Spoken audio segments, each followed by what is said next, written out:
Episode 15, Vince. Yeah. Another 5 questions. Another 5. Let's get straight into it. Question number 1. So what's the main thing to look for in competition coaches? From M. Piantidosi from Instagram Q&A. This is a great question. And this is a question that I get DMs about every week. People looking for comp coaches, who's the best comp coach, depending on what different federations and divisions a particular person wants to compete in.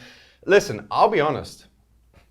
Personally, I have very little experience with competition coaches. I can't remember the last time I had a comp coach. On the contrary, though, you have been one. I have been a comp coach, yes. So I do have experience from that side of the table, I guess, but I don't really have a lot of experience in, looking for a competition coach. Yeah. Whereas you do. I do, yeah. So we are, with our powers combined, Vince. Should be answer the question. We should get you guys a pretty good answer. I'm going to let you begin. Probably the first thing I look for in a competition coach is probably experience and someone who's actually knowledgeable and knows what they're doing. Yeah. It's going to be the first thing. If you're going for someone who doesn't know what they're doing, what's the point? You might as well do it yourself and Google some shit. So that kind of experience, and dialing down into that experience in probably the federation in which you want to go into. Each federation is going to have different posing, different requirements. The more experienced coaches in that federation, probably the better services they can offer you. Yeah. And you see so many coaches these days who've competed once, now they're coaching everyone. They're somehow now a professional coach when they don't even know what they're doing themselves. Correct. So definitely that experience. Yeah. Someone who's going to call you out on your bullshit and not going to let you go along. Oh, that's okay. I personally prefer someone who's going to call me out, say, look, you're not sticking to your diet. You need to do others. You're not seeing results. Yeah. Like, what's the point? Why are you here? Yeah. They're probably, for me, the top 2 things that I would look for more so in a competition coach. Yeah. I think from my perspective on the other side of the table, the one thing that has always concerned me when it comes to competition coaches are coaches who have too many clients. Yeah. And one of the things that I found when I used to coach competitive athletes was I actually limited the number of athletes that I would have at any one point in time to 10. Once I reached 10 athletes, and the reason why, once I reached 10 athletes, that was it. Like you couldn't, if I had if I was full with 10, you had to wait, it was like a wait list. If you had to wait for someone to drop out before I'd accept a new client to come on board. And what I found, and the reason why I implemented that was, and this is just speaking completely openly and honestly to you guys, and I don't coach anymore. Yeah. So, there's no reason for me to bullshit. What I found was when I started to get more than 10 clients at one particular point in time, I couldn't offer each client the value of service that I personally wanted to offer them. It was just, there were too many, I was spinning too many plates, Vince. Yeah. You can't, it's impossible, right? You can't give the quality of service and the individualized service and the accountability like you were talking to, and all of the really important things that really most clients should look to get from their coaches. If as a coach, you have too many balls in the air, you have too many clients that you're trying to juggle. It's just simple. There's literally not enough hours in the day to do it. Yeah.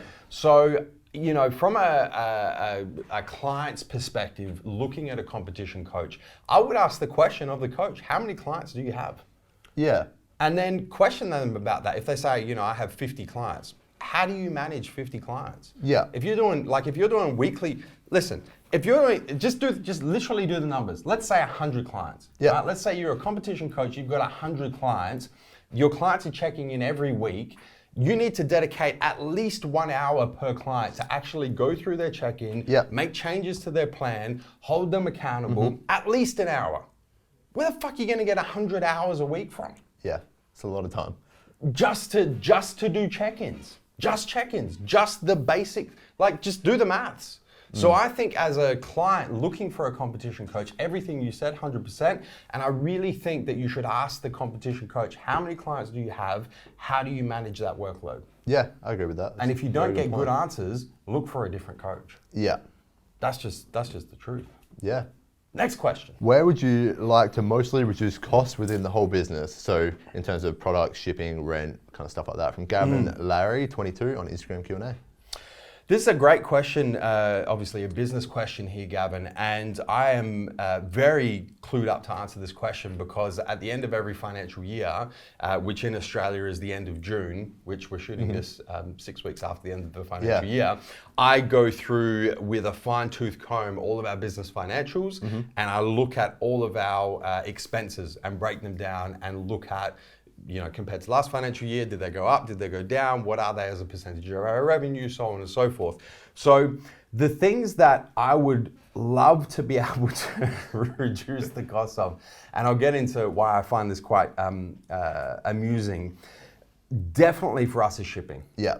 Like the amount of money that we spend on freight, we should have our own freight company. 100%. Let's just, and I'm sure that, you know, anyone watching who has any experience with any sort of online business where you're shipping products out to people, the freight component is astronomical.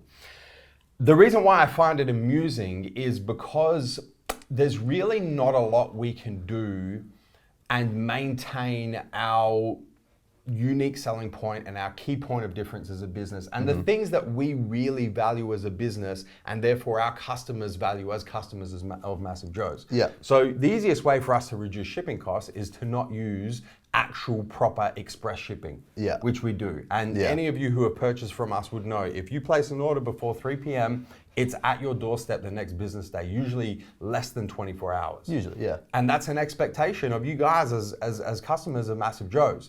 The easiest way for me to reduce the shipping cost is to get rid of that express service and go to just a regular post type service, but it's going to take longer to get your packages. Exactly. So then the business decision is, well, you know, we could reduce costs and increase profitability, but that's going to have a negative effect on our customers' experience. Yeah. So is it worth doing? What's your opinion? I would agree with you there. I mean, I don't know the insights directly. Yeah. But from where I stand, and especially being in the warehouse a bit over the past kind of last week, shipping is probably definitely a big one. Yeah. I mean, reducing costs, you want to reduce costs within the whole business, really, because it's going to bring your profitability up, but you don't want that to affect customer service or customer relations or anything like that. Yeah, 100%. And you know, just a little insight for Gavin as well, because I know Gavin is in the industry over in the UK.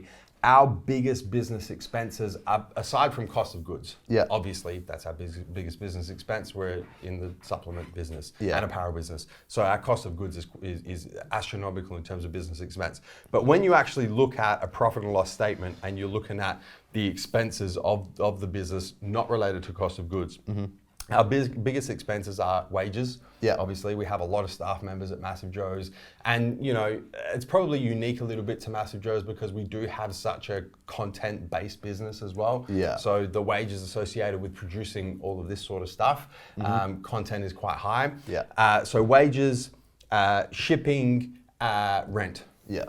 In terms of, you know, rent at Massive Joes headquarters where we are at the moment, and then all of our retail stores on top of that as well.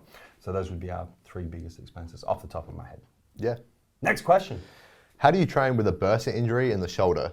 Have rested for months, been to a doctor and still no good. From Dorso_01 on Instagram Q&A. Mate, you are the shoulder injury specialist. Yeah, unfortunately, I wish I wasn't. But, so yeah, I personally have a little bit of a different injury. I have a tear in my labrum towards the back of it, which I've probably had with the pain I've been going for over a year, and I've really just been neglecting it and training through it, which is kind of the opposite advice that I'll give, because I wish if I had time back, I put off a scan for about a year. I literally got a scan 2 weeks ago, and it showed that tear, which is then now, because it's been so long, affected my chest, affected everything. So probably the first thing would be to, I mean, you know, it's a bursa injury, so finding out what's wrong, and if that's the only thing that's wrong, definitely the first thing through a scan. You've been to a doctor, I would recommend seeing a physio, and getting them to work through the best rehab kind of tools that they can give you, exercises, mobility stuff that's going to help reduce that. With a bursitis, pretty much, it's an inflammation of that pad, which is then going to cause impingement of your shoulder and tightness through your muscles, your joints, everything like that, and that's where that pain tends to come from. Really, as far as I'm aware, the only way to kind of treat a bursitis is to stop the inflammation, which is then going to mean reducing the movement through that shoulder for a period of time. Yeah. I haven't had any personal experience with any sort of bursa or bursitis or anything like that. I have had shoulder issues, multiple different shoulder issues over the years. The last shoulder issue I had got so bad that I actually had a script for a cortisone injection. And then I started taking Core Flex. Well, a little cheeky promo for Core Flex, but it's the truth. So, I like sharing these kind of stories with you guys because, especially things that have helped me with injury prevention and recovery from injuries and so on and so forth. I started taking Core Flex. It was powder at the time. When the powder was released, and literally within 2 weeks, my shoulder was like 100%. So I didn't have to go and get that big fuck off needle stuck in there and get the cortisone, and it was beautiful. Probably something, if you can avoid that, because really it's just going to mask the injury. You're going to keep training, but your bursitis isn't going to go away. It's just going to mask that pain that you are feeling. 100%. And then once that's worn off, you're going to have to get another one, and it's going to keep going until you no longer feel the effects of the cortisone injection. It's not a good cycle. It's not a good path to go down because it creates this vicious cycle. As far as I'm aware, kind of best way is to reduce movement. I'm pretty sure light movement can definitely help.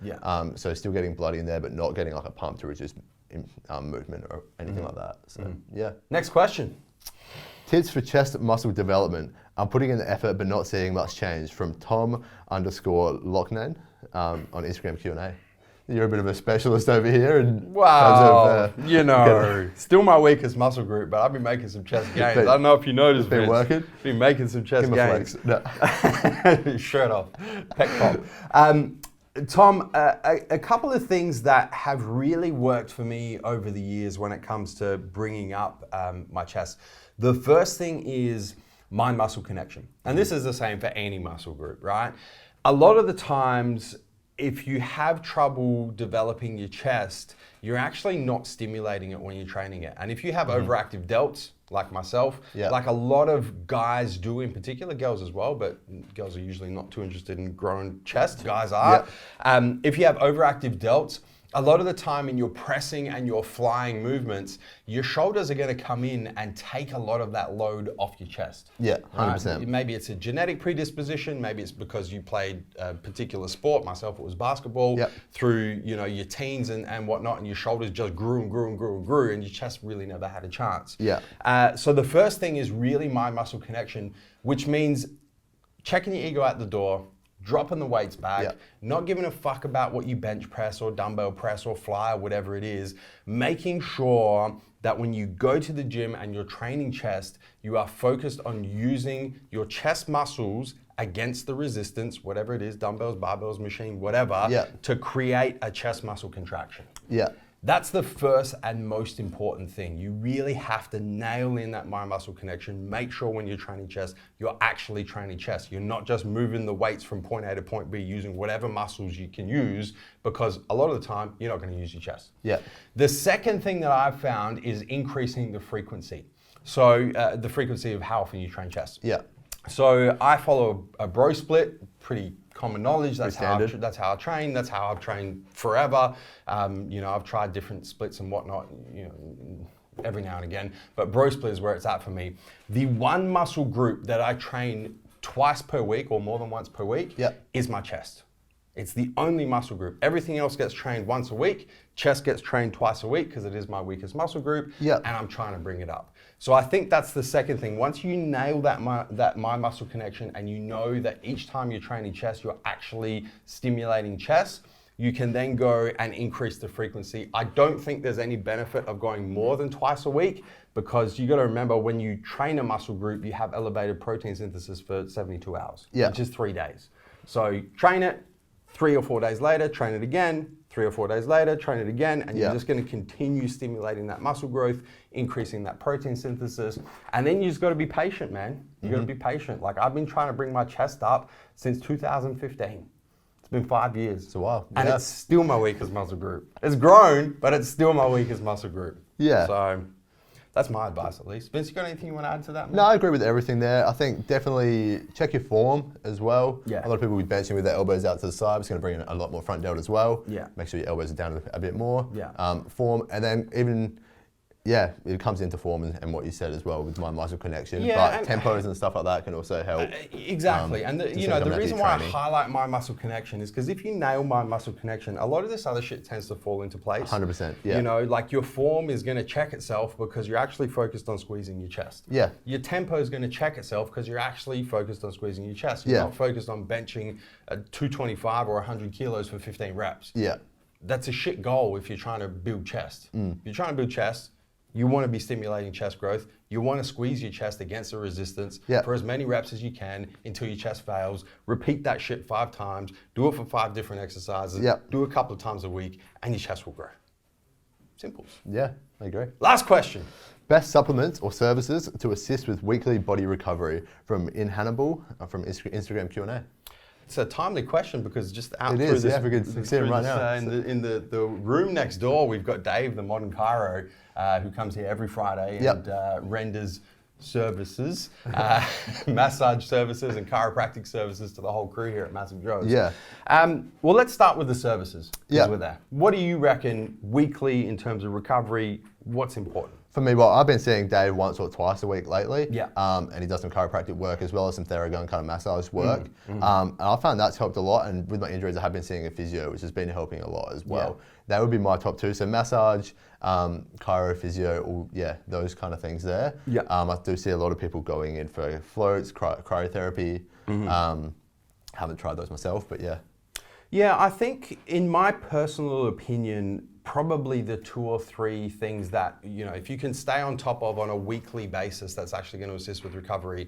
The first one is stretching. Yeah, for sure. 100%. So whether you stretch yourself or you get a professional stretcher to stretch you, whatever it is, stretching on a weekly basis is going to be a big helper for recovery because when you stretch a muscle, you increase blood flow to the muscle. Yeah. As blood flow increases to the muscle, it gets nutrients to the muscle and helps with recovery. Yeah. So stretching. The second one is massage. For sure. Once again, if you have the capabilities to see a massage therapist on a weekly basis, that is ideal, like Dave the Modern Chiro, for example. If you don't, you can achieve similar things to massage through foam rolling. Is a big one. If you can invest in something like a Hypervolt or a Theragun or one of those sorts of massage guns, that's a good way to do it as well. I think those are probably the top 2 in terms of like services on a weekly basis. Obviously, if you have injuries, then you look at physios, and all that kind of chiros, stuff. that sort of thing. But I just think stretching and massage are 2 of the best things. Some people will probably throw needling in there. I see needling, cupping as well, and stuff like that for muscle release. So that's not up my alley. I had some needling last week. Well, there you go. Yeah. You sick fuck. Supplements, what do you reckon? For recovery, definitely a protein if you don't have a good protein. In terms of muscle recovery, ensuring you're getting enough protein through whole protein sources, incorporating a protein powder, definitely in there.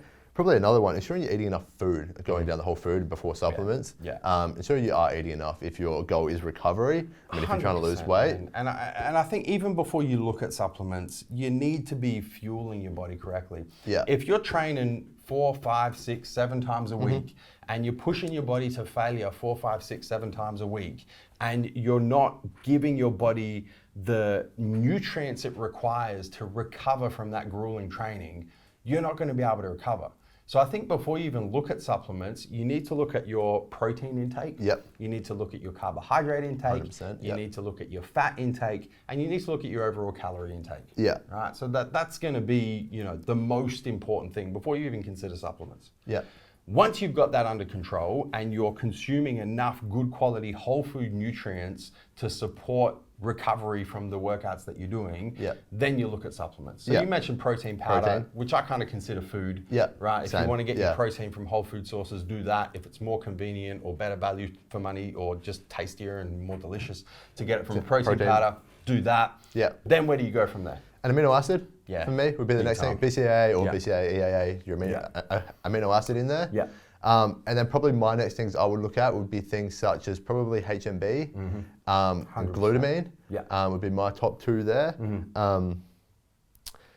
And that's probably where there would be my top kind of 3 around there for just recovery. I tend to agree with you, man. I think, protein peptides like Bursa overtraining solution is something you could put in there as well. It is expensive. It's kind of a luxury supplement. But I think the bare basics when it comes to supplements, 100% BCAAs. Yeah. I don't give a fuck what you guys think. The BCAA, EAA, amino acid argument, whatever it is, if you want to take BCAAs, take BCAAs. If you want to take EAAs, take EAAs. Either way, getting free-form amino acids into your body, I personally think BCAAs do a better job for recovery. That's just my opinion. Free-form amino acids, whatever, whether they're the full 9 spectrum or just the 3 BCAAs in a proven scientific 2-1-1 ratio or 4-1-1 ratio or 8-1-1 ratio, whatever the fuck. Free-form amino acids make a huge difference to recovery. And then HMB, which is actually a metabolite of a BCAA, it's a metabolite of leucine. I find personally makes a big difference to muscle soreness probably more than anything. Definitely. Definitely muscle soreness. Vince, that's a wrap. That's all 5 questions done. Done. Thank you. You're welcome. That was a good episode. Guys, hit the subscribe button. Subscribe to the MassiveJoes YouTube channel. Don't forget to turn your post notifications on your mobile, your cell phone, and your desktop PC so you don't miss a beat when it comes to all of the goodness we've got on the MassiveJoes YouTube channel, all the latest editions of Clinical Dose. The Pump is a new video series. Raw Reviews have come back recently. Basic Breakdown. Vince is now a part of Basic Breakdown. Sup Wars, all the other goodness on there. Vince, you got anything else you'd like to add? That's it. That's a wrap. Where are we coming to and from, man? MassiveJoes.com. Stay massive.